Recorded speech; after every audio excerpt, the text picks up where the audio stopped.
Should model ভার্বের ব্যাপারে আমরা কম বেশি সবাই জানলেও এই কয়েকটা জিনিস আমরা ভুল করি। কখন আমাদের কোনটা ব্যবহার করা উচিত আজকে শিখব। কখন আমরা শুড বলবো, কখন শুড হ্যাভ বলা উচিত, এবং শুড বি শুড হ্যাভ বিন এর ভিতরে পার্থক্য কি আজকে আমরা এই ভিডিওতে আলোচনা করব। সো ওয়েল, হ্যালো এভরিওয়ান, আসসালামু আলাইকুম, welcome back to my YouTube channel English with Hasnaina. I hope you like it all by the grace of Allah. Let's dive into the video. আমরা একটা একটা করে শিখবো, তারপর আমরা কম্পেয়ার করব। কম্পেয়ারের মাধ্যমে বোঝার ট্রাই করব যে কখন কোনটা ব্যবহার করতে হয়। শুড আমরা ব্যবহার করব ঠিক তখন যখন আমরা বুঝাই যে আমাদের কোনো একটা কাজ করা উচিত, এবং এটার পর সাধারণত আমরা ভার্বের বেস ফর্মটা ব্যবহার করি। যেমন you should drink more water, তোমার আরও পানি পান করা উচিত। তারপর you shouldn't waste your time, তোমার সময় অপচয় করা উচিত না। আমরা যখন নেগেটিভ করব তখন শুডের পর নট ব্যবহার করতে পারি, শুডেন্ট অর শুড নট। তারপর প্রশ্ন করার ক্ষেত্রে should he know the answer, তাকে কি উত্তরটা জানা উচিত। ওকে, তখন সাধারণত আমরা শুডের ব্যবহার করব। কোনো একটা কাজ আমার করা উচিত, তখন শুডের ব্যবহার হবে। কোনো একটা কাজ আমার করা উচিত না, নেগেটিভ বললে শুডেন্ট। এবং যখন আমরা প্রশ্ন করব তার কি এই কাজ করা উচিত, তখন আমরা বলবো should he black. Okay, should দিয়ে সেন্টেন্সটা স্টার্ট করব, তারপর সেন্টেন্সটা কমপ্লিট করব। শুড হ্যাভ এটা হচ্ছে পাস্ট মডেল ভার্ব। আমরা সাধারণত পাস্ট সিচুয়েশনের জন্য এটা ব্যবহার করে থাকি। অতীতে কোনো একটা কাজ করা উচিত ছিল কিন্তু কাজটা করা হয়নি, এই অর্থে সাধারণত আমরা শুড হ্যাভ ব্যবহার করি। তাহলে তার বাংলা অর্থ দাঁড়ায় যে করা উচিত ছিল, কোনো একটা কাজ করা উচিত ছিল কিন্তু হয়নি। ওকে, উচিত ছিল। এবং শুড হ্যাভ এর পর আমরা সব সময় ভার্বের ফার্স্ট পার্টিসিপেল ফর্ম ব্যবহার করে থাকি। You should have called me, তোমাকে আমার ফোন করা উচিত ছিল কিন্তু তুমি করনি। ওকে, তাহলে শুড হ্যাভ এর পর সবসময় ভার্বের ফার্স্ট পার্টিসিপেল ফর্ম ব্যবহার করব। তারপর you shouldn't have said that, তোমাকে এটা বলা উচিত হয়নি। ওকে, তাহলে আমরা নেগেটিভ করলে কি করব, shouldn't, you shouldn't have said that. তারপর should I have told the truth, আমার কি সত্য কথা বলা উচিত হয়নি। ওকে, এখানে প্রশ্ন করা হচ্ছে should I have told the truth. আচ্ছা, এখানে দেখেন আমাদের সাবজেক্ট যাই থাকুক না কেন আমরা সবসময় শুড হ্যাভ ব্যবহার করব, কখনোই শুড হ্যাজ ব্যবহার করব না। যেমন এখানে যদি আমরা থার্ড পারসন সিঙ্গুলার সাবজেক্ট নিয়ে কথা বলি, যদি এভাবে বলি যে তার আমাকে ফোন করা উচিত ছিল, তখনও সেন্টেন্সটা এভাবে হওয়া উচিত, she should have called me. Okay, কখনোই আমরা বলবো না শি শুড হ্যাজ, কখনো হ্যাজ এর ব্যবহার হবে না। আমাদের সাবজেক্ট যাই থাকুক না কেন আমরা শুড হ্যাভ ব্যবহার করার পর ভার্বের ফার্স্ট পার্টিসিপল ফর্ম ব্যবহার করব। তাহলে এই দুইটার মধ্যে পার্থক্য কি আমরা কি বুঝতে পেরেছি?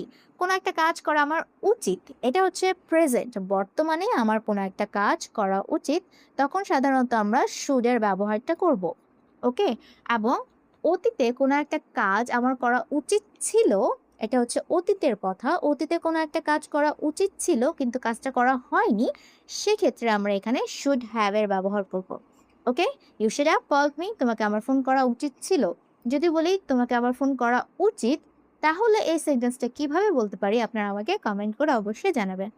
এখন দেখি শুড বি কখন ব্যবহার করতে হয়। বি হচ্ছে একটা ভার্ব যার অর্থ হচ্ছে কোনো কিছু হওয়া বা থাকা। তাহলে কোনো কিছু হওয়ার কথা অথবা থাকার কথা, তোমার কোনো কিছু হওয়া উচিত, তখন শুড বি ব্যবহার করতে হবে। কোনো কিছু থাকা উচিত, তখন শুড বি ব্যবহার করতে হবে।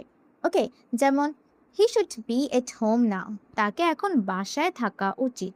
এটা সাধারণত বর্তমানের কথা বলা হচ্ছে, প্রেজেন্ট সিচুয়েশনে তাকে বাসায় থাকা উচিত। প্রেজেন্ট নিয়ে যখন আমরা কথা বলি তখন আমরা শুড বি ব্যবহার করব কোনো কিছু হওয়া এবং থাকা অর্থে। এবং শুড বি এর পর আমরা একটা নাউন ব্যবহার করতে পারি, নাউন, অথবা আমরা অ্যাডজেক্টিভ ব্যবহার করতে পারি, অথবা আমরা একটা প্লেসের নাম উল্লেখ করতে পারি, অথবা আমরা ভার্ব ব্যবহার করতে পারি। যদি ভার্ব ব্যবহার করি তার সাথে অবশ্যই ভার্বের আইএনজি ফর্ম ব্যবহার করতে হবে। যেমন she should be studying now, তার এখন পড়াশোনা করার কথা। Okay, the food should be ready at 7 p.m, 7টায় খাবার প্রস্তুত হওয়ার কথা। ওকে, বা এভাবেও আমরা বলতে পারি the food should be ready by 7 p.m, by 7 p.m এর অর্থ হচ্ছে যে 7টার মধ্যে। ওকে, এবং এট 7 p.m যদি ব্যবহার করি তার মানে আমরা এক্স্যাক্ট সময় বোঝাচ্ছি 7টায়। আচ্ছা, তারপর ইউ শুড বি হ্যাপি, তোমার খুশি হওয়া উচিত।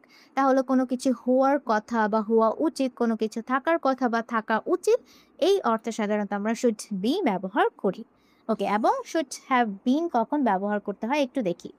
শুড হ্যাভ বিন আমরা ব্যবহার করব পাস্ট সিচুয়েশনে, যেমন অতীতে কোনো কিছু হওয়ার কথা ছিল অথবা অতীতে কোনো কিছু থাকার কথা ছিল। এই বিনটা একটু এক্সপ্লেন করি। এখানে দেখেন শুড বি, বি মানে কি কোনো কিছু হওয়া বা থাকা। সিমিলারলি এ বি ভার্বের পাস্ট পার্টিসিপলের ফর্ম হচ্ছে বিং। এই জন্য অতীতের ক্ষেত্রে আমরা সাধারণত বিন ব্যবহার করব, কারণ আমরা শুড হ্যাভ এর পর সবসময় ভার্বের পাস্ট পার্টিসিপলের ফর্ম ব্যবহার করে থাকি অতীতের কথা বোঝানোর জন্য যে কোনো কিছু হওয়া উচিত ছিল। ওকে, এবং বিন এটা হচ্ছে ভার্বের পাস্ট পার্টিসিপল ফর্ম, যার অর্থ দাঁড়ায় যে কোনো কিছু হওয়া বা থাকা।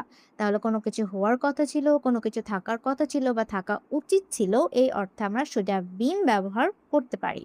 যেমন they should have been at home, তাদেরকে বাসায় থাকার কথা ছিল। He should have been honest with me, তাকে আমার সাথে সৎ থাকার কথা ছিল। ওকে, বা সৎ হওয়া উচিত ছিল। তারপর she shouldn't have been alone, তাকে একা থাকা উচিত না। ওকে, এখানে থাকা অর্থে আমরা বিন ব্যবহার করছি, তাকে একা থাকা উচিত না। তারপর যদি প্রশ্ন করি, shouldn't they have been ready by now, এতক্ষণে তাদের প্রস্তুত থাকার কথা ছিল না। ওকে, এবার আমরা একটু কম্পেয়ারের মাধ্যমে বোঝার ট্রাই করি। He should be at home, তাকে এখন বাসায় থাকার কথা বা বাসায় থাকা উচিত। এখানে বর্তমানের কথা বলা হচ্ছে না, প্রেজেন্ট সিচুয়েশন।